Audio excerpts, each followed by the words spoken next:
जब सरकार की नीति स्पष्ट हो, नियत साफ हो,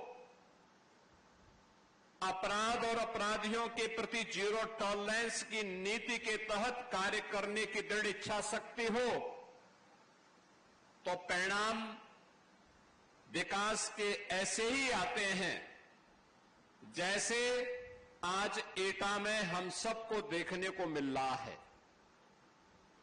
याद करिए, आज से 8 वर्ष 9 वर्ष पहले एटा की क्या स्थिति थी।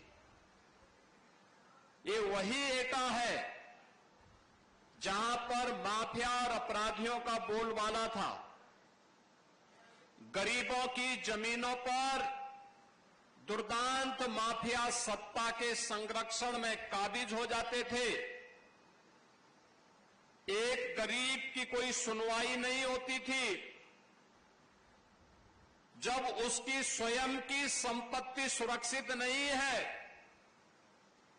तो वह सरकार उसके लिए, विकास के लिए, उसके कल्याण के लिए कोई अन्य कार्य क्या करेगी। और यही होता था यहां पे।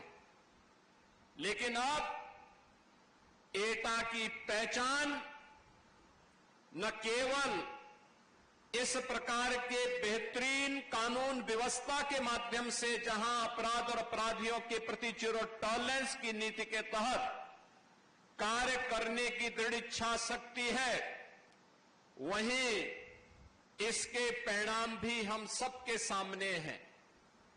परिणाम है, आज यहां पे सरकार के स्तर पर थर्मल पावर का प्लांट स्थापित होता है।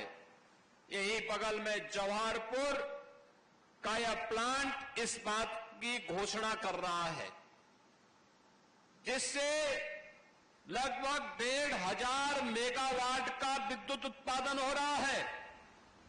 और विद्युत उत्पादन के साथ यहां पे लोगों को स्वच्छ और सुंदर वातावरण मिल सके, उसका फ्लाई ऐश का बेहतरीन उपयोग हो, इसके लिए श्री सीमेंट परिवार ने उसी के बगल में यह श्री सीमेंट के नए प्लांट के लिए लगभग 750 करोड़ रुपए के यह प्लांट यहां पर स्थापित किया है। आप देख रहे होंगे दोनों में निवेश लगा है। एक में सरकार ने निवेश किया है, एक में बांगर परिवार ने श्री सीमेंट के प्लांट के लिए निवेश किया है। दोनों में रोजगार भी उत्पन्न हो रहा है, प्रत्यक्ष भी और अप्रत्यक्ष रूप में भी। आप देख सकते हैं कि यह जो श्री सीमेंट का प्लांट यहां पर स्थापित हुआ है, प्लांट एक है, लेकिन इसके माध्यम से प्रत्यक्ष रूप से 500 लोगों को यहां पर कार्य मिला है। 3000 से अधिक लोगों को अप्रत्यक्ष रूप से कार्य मिला है। कोई ट्रक के लिए, कोई ट्रक में सहयोग करने के लिए,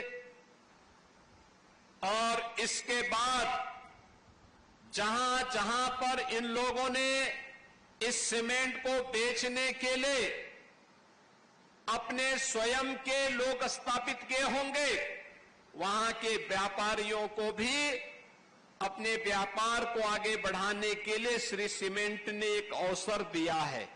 ऐसे सैकड़ों लोगों के लिए नए रोजगार के अवसर उपलब्ध करवाने की आवश्यकता, और यही है विकसित भारत की आधारशिला, यही है आत्मनिर्भर भारत की आधारशिला। याद करिए, आप में से बहुत सारे लोग ऐसे होंगे जिन्होंने अपना बचपन देखा होगा, तब सीमेंट कंट्रोल से मिलता था।